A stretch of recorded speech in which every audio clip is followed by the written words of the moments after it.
greater the miracle. To reverse that problem, to get a person out of that problem. Jesus healed or raised from the dead 3 people. He raised the daughter of a man named Jairus. And that little girl, she was 12 years old. When he went in there, she had just died. She was still warm, and he raised her from the dead. Oh, but the skeptics said, well, she wasn't really dead. I mean, she just swooned. She wasn't really dead. I mean, she was still warm. She wasn't dead. He didn't really raise her from the dead, but he did. And then he raised a man from the dead. He stopped the funeral procession. He was in the coffin, but he had died that day, and he touched the coffin, and that man rose, and everybody said he raised that man from the dead. And the skeptics said, oh no, he didn't. He wasn't really dead. They thought he was dead. I mean, they put him in the coffin, but he had died that day, and he wasn't really dead.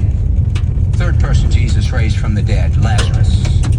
He found out Lazarus was sick and purposely waited 2 more days before he went to Lazarus. And when he got to the home of Lazarus in Bethany, they said, you're too late. Lazarus died, and we buried him, and he's been dead now for 4 days. He's in the tomb. He's not warm anymore. He's cold as ice. He's assumed room temperature, as Rush Limbaugh would say, and he is rotting in the tomb. Martha didn't want to roll away the stone when Jesus said, roll away the stone. Why? Because he stinks. He is stinking dead. And Jesus raised stinking dead Lazarus from the dead, and everybody said, whoa, how does he do that? How did that happen? It was a miracle that no skeptic could explain away. See, the Lord loves that. The greatest miracle that Jesus ever performed, apart from his own resurrection, was the resurrection of Lazarus. The greater the problem, the greater the miracle. Do you have a problem today? You say, man, I'm sitting here, I got this financial problem, I got this marriage problem, I have this health problem, I have this family problem. I mean, it is so big, and God says, wonderful. Wonderful, because your big problem is an opportunity in disguise to see me work a great miracle. To put you in a position for courageous faith to see God do a great miracle.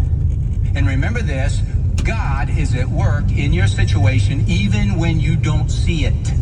You know what's interesting about the book of Esther? Some people don't like the book of Esther. Some scholars don't like the book of Esther. One of the reasons they don't like the book of Esther is because the name God is never mentioned in the book. The only book in the Bible where the name God is never mentioned. And God does that, I believe, on purpose. To show you that even when you can't see him, he's still there. He's still working. He's behind the scenes working. And the sovereignty of God is all over the book of Esther. God allows this wicked Haman, this enemy of the Jews, he gives him just enough rope to hang himself. Haman is going to end up in a bad way.